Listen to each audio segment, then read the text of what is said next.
با کدام پایش فرق ندارد. حتی در هر دویش چه خیلی که به شما معقول است. می توانید یگان صورت کشید. فقط سر و سیما نشوید و یک قریب که نابیناست.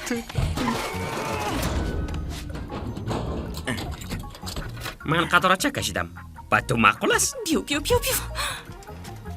فهمیدم. حالا نرسان. آخر وقت کم. وید خود شما وکالتنامه ندارید. برکنار شوید و تقویت را منتظر باشید. توت ایستا به نام قانون باز ایستا. تم هایتان را خواده کرده گریزید. خیر همه را داشته نمی شود. یک طرف ایست خرگوش ابله. خیلی بر وقت خلاصه میبراری. ماشین چه ای من خرگوشی دیوان نه.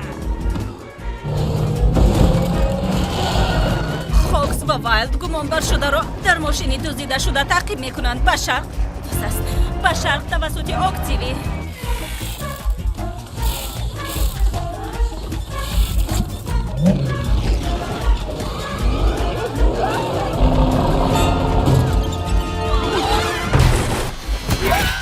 بمیسل منو چونین رو میدید؟ عزیز کم به نظرم از ماشین رونی تو من علاقه پیر شدم و عموما تو یگان وقت میگذاری که من با سری چند برک میشینم. من سابقه بسیار دارم. یک طرف فیسین ها و متخصص ها خلال نرسانه. خانم ما نیز متخصص هستیم. توسط تونل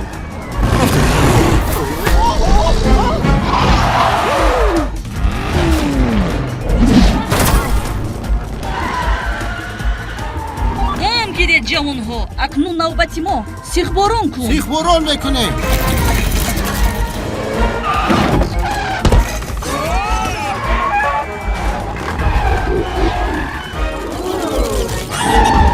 تو خرگوشه که دیوان افزار.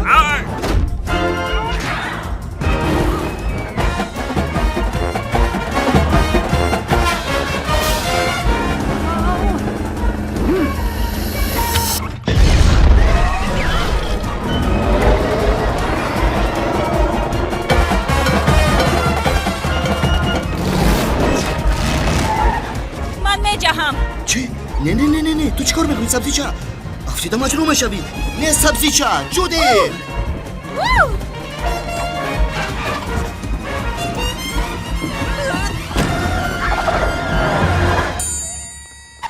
بیایید با یک دقیقه خاموشی اختراعکار دیواری طبیعت ابنزر ریسیویچ را گرامی می‌داریم.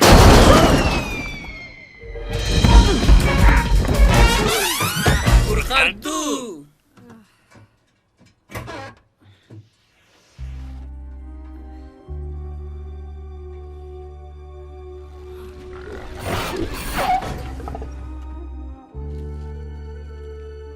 خزنده این دو نفر تماما گذراندن. در شهر حیوانات نه تنها شیرخوران زندگی میکنند بلکه در اینجا یک شماره خردی خزنده ها نیز باقی مانده است. اکثری آنها بیرون از شهر زندگی میکنند. البته در شهر ما وجود داشتنی مرغ را منع کردند. آنها را نکن در 100 سال باز کسی ندیده است.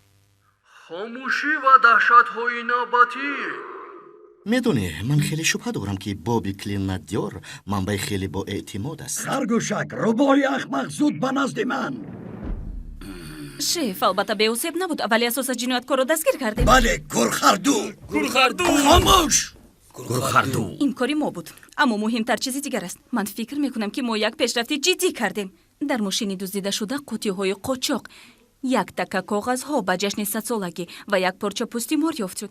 الکی نسخه آنها را به تشخیصگاه فرستادم. این شما را باید به تشخیصگاه فرستاد. هر دوی شما تمام شهر را جزیر کردید. حتی دسته مخصوصی پفکنک را دعوت کردیم تا که دیک را از داخل سرنای خلاص کنند. نجات